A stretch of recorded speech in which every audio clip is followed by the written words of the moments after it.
I'll just start kind of walking. I'll look for Felix and... Okay. You see him come back with a drink. It appears to be a kind of a brownish drink. It appears to have some kind of smoke coming off of it, and he sips a little bit of it, and it kind of crystallizes around his mouth. What did you find yourself? It's called a carbon freeze. It's actually pretty good. Fair enough. As I totally didn't talk like I tried to make Felix talk. He's really liking He really likes the carbon freeze. It's called a carbon freeze. It's actually quite tasty. Well, I'm glad you found something. It's better than the burger, at least. So... Well, I placed a bet. We need to make good. it. He smiles at you. Glad that's out of the way. Well, I'm just trying to be seen by as many security as possible.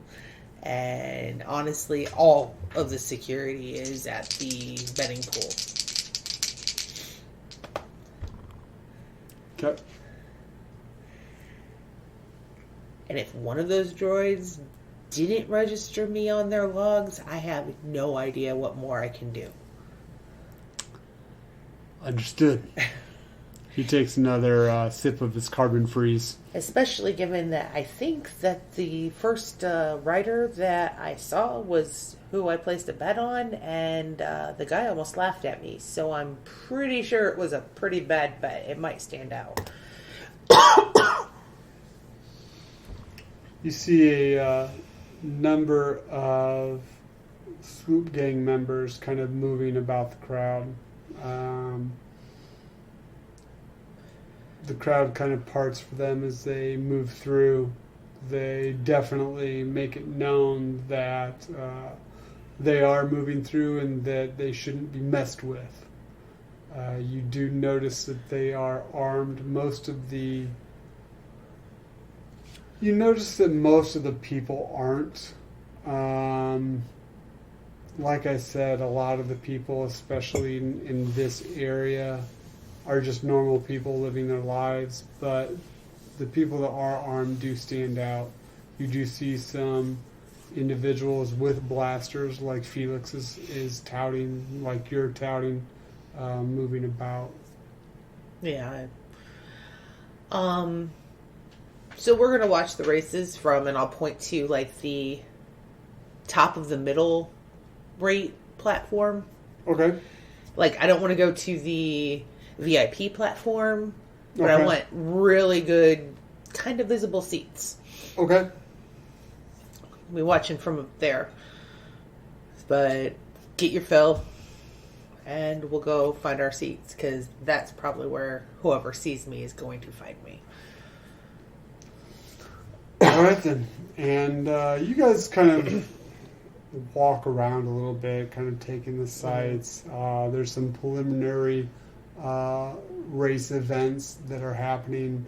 Once again, that ship doesn't go away. It sits where it's floating above the racetrack as you go, and you eventually take some seats. Most of the race, however, is actually seen. You can see from your vantage point some of the racetrack. However, because of the vantage point, a lot of the racing is seen through huge hollow boards that just kind of float around the area. You kind of take a seat.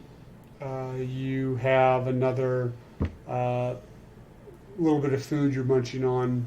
Kind of move that to the side when you're done. And from behind you, you hear, "I heard you got into a confrontation about a week ago. He wants to know why you're home." We've caused enough trouble.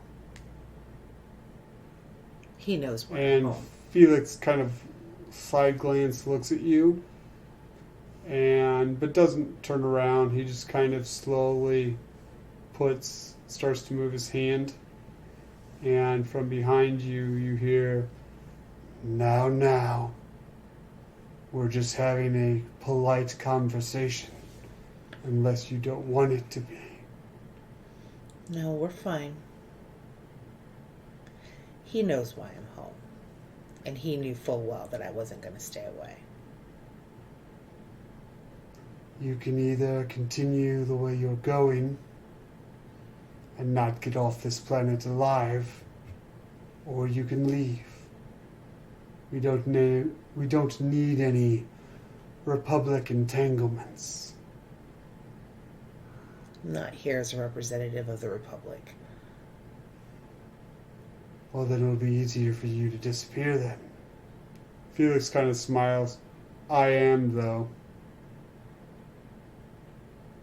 And you almost hear a shrug of annoyance behind you. Where is he?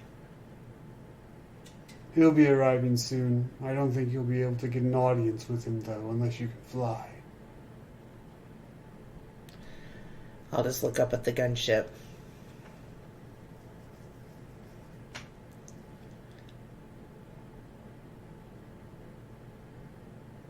All I want is my little brother, who had nothing to do with any of this. And I'll be gone. Family matters. I don't think you're going to be able to worry about him. I don't think you should worry about him. I don't think that you can dictate. From what I hear, you've been gone a long time, Tretchki.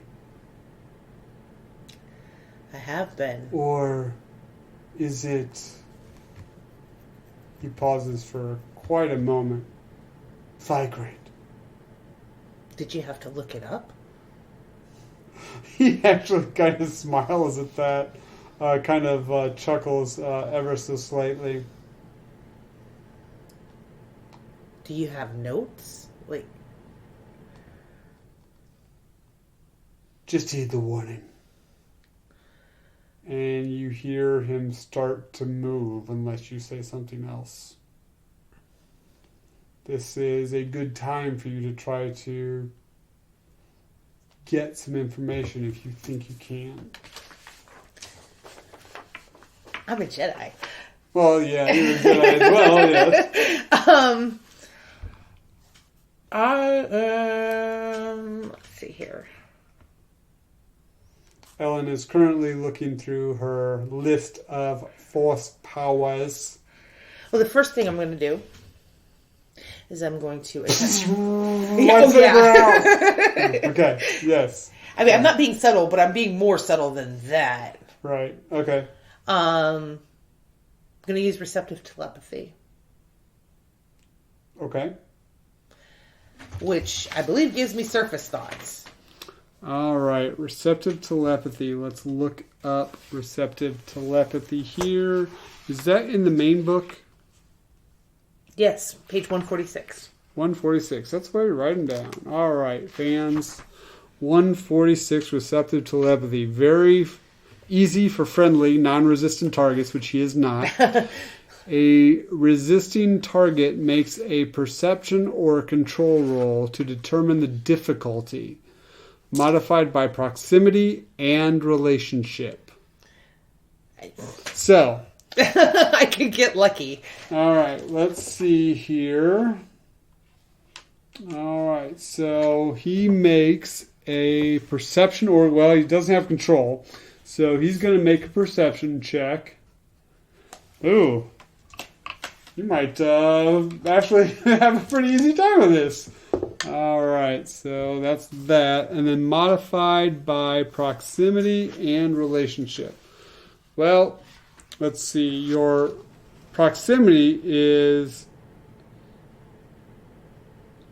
not in line of sight because you're not looking at him. Okay. So That'll be a 9 total. And then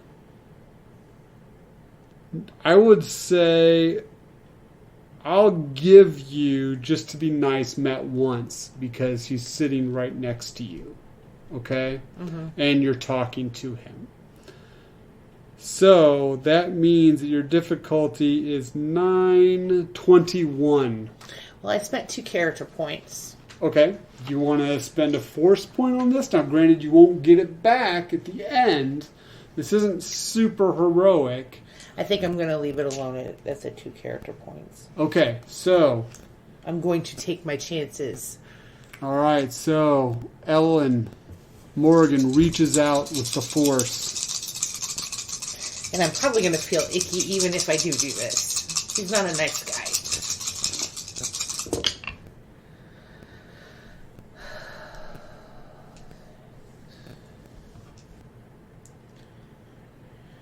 I'm going to spend 2 more.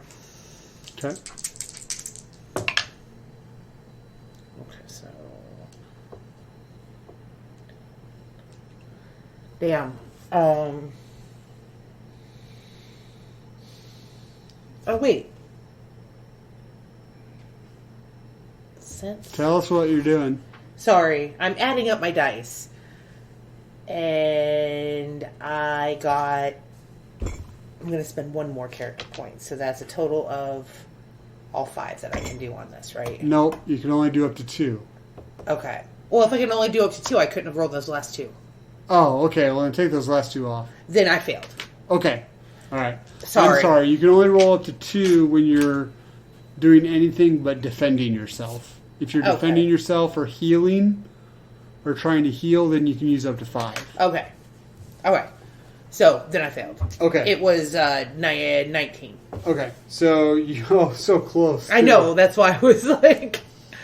All right. So, you try to reach out with a force. You have done this before.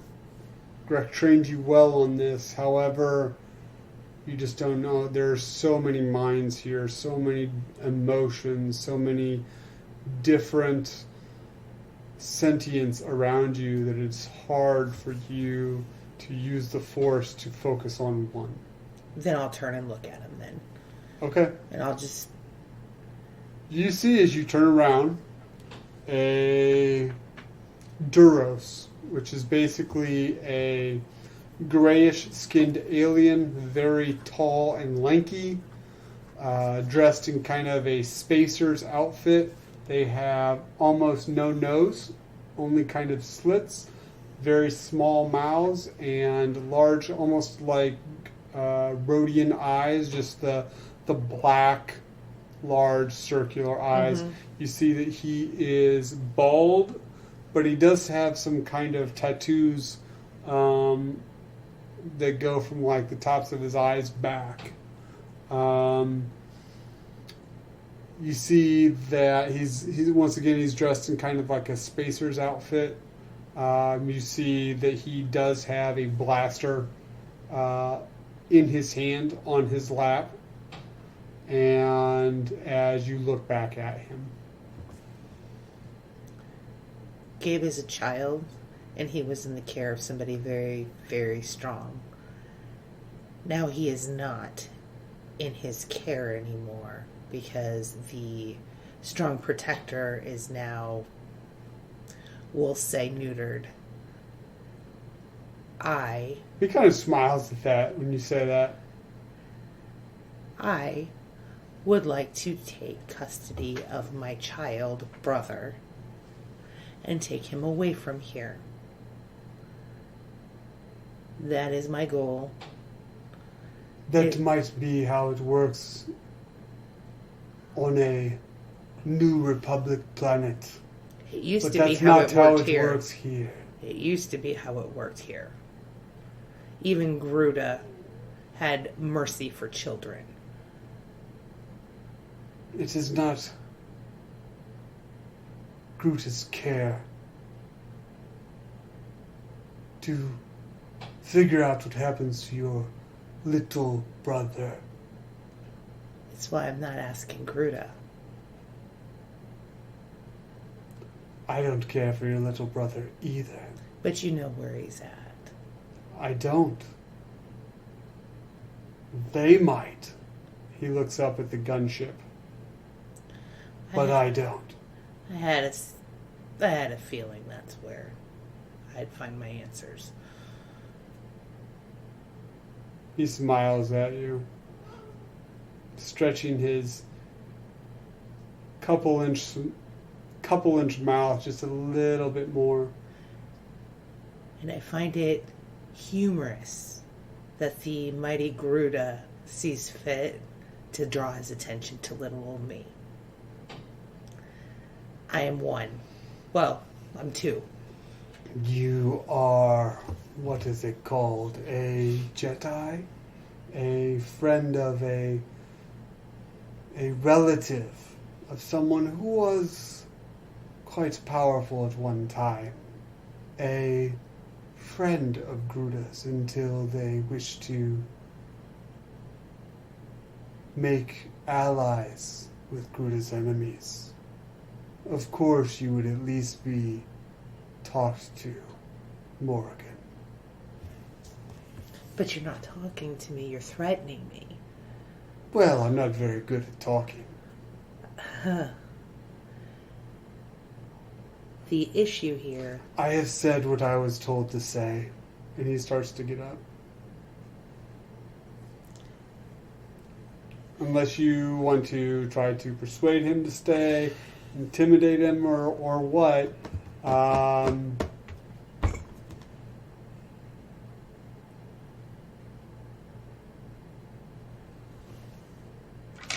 going to try persuasion. Okay. You know he's not going to like what you have to say. Okay. And you know he doesn't like receiving that kind of news.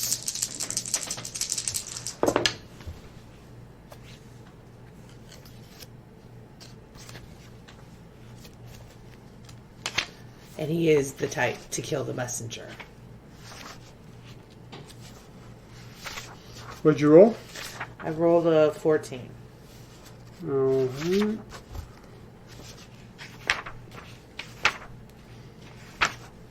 Alright, I rolled a 14, and that will be modified by his willpower. And I'm sure his willpower is amazing. And that's a perception roll. Okay. He could explode, He could. but he doesn't. What'd you roll? 14. Yeah.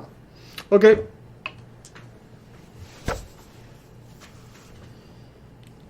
He kind of falters a little bit. The smile on his face quickly fades. Is this somebody that I recognize? I don't know. Make a streetwise roll. Now that I'm actually, looking at him. Sure.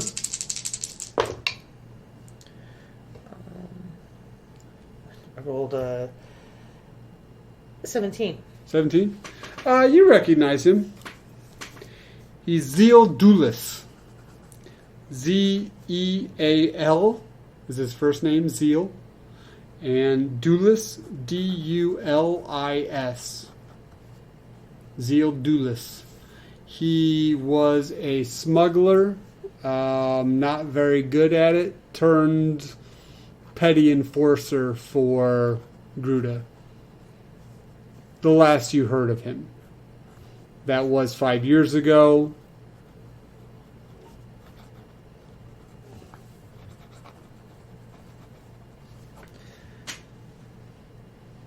I may have been gone for the past 5 years, but I did grow up here. I've spent a lot of time on this planet, and you know full well taking the news that I'm not leaving back to Grutta is not going to be very healthy for you. Using a familiarity that isn't there, Zeal says, "Listen, Morgan, I don't know where your little brother is. All I know is, I assume he's off planet with your other brother. So, to keep yourself alive, I would suggest you go find him. Grutta's stranglehold on this planet is a lot higher than you believe. A lot more than it was 5 years ago. Oh, I believe it. Well then.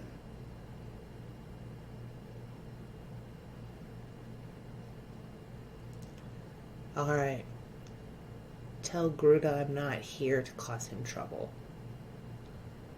And I'll be gone soon enough. He'll not even know I was here. I'm sure he'll be happy to hear that. I'll turn back around. And Felix kind of looks at you, and then a few moments later he looks back and he just kind of nods over to you. He's gone. Freaking hate bullies, man. He smiles. Could have shot him for you. I kind of wanted to shoot him for you, but He's an ant. Obviously there's too much murmuring going on. Not a lot of nobody really. There was maybe one or two people in the stands around you, because I mean it's not wall to wall, shoulder to shoulder, but there's enough people in these stands right now that might have overseen what was going on. There was maybe somebody that kind of looked that Zeal had a blaster out, but nobody really said anything, and definitely nobody tried to hone in on or harp in on what was going on as the two of you were sitting there. Grutta has 20 more just like him. The fact is, he's right. Grutta, him, anybody in the organization doesn't know where they are. The only thing that happened was he sold my brothers into slavery. And from that point on, his hands are clean. So what's the next step? I'll just look up at the gunship. Gonna be hard to infiltrate the gunship when it's floating there. I know. I need to find out where it came from. That's... Well, if it has a berth on planet, we might be able to gain access. Let's maybe ask around.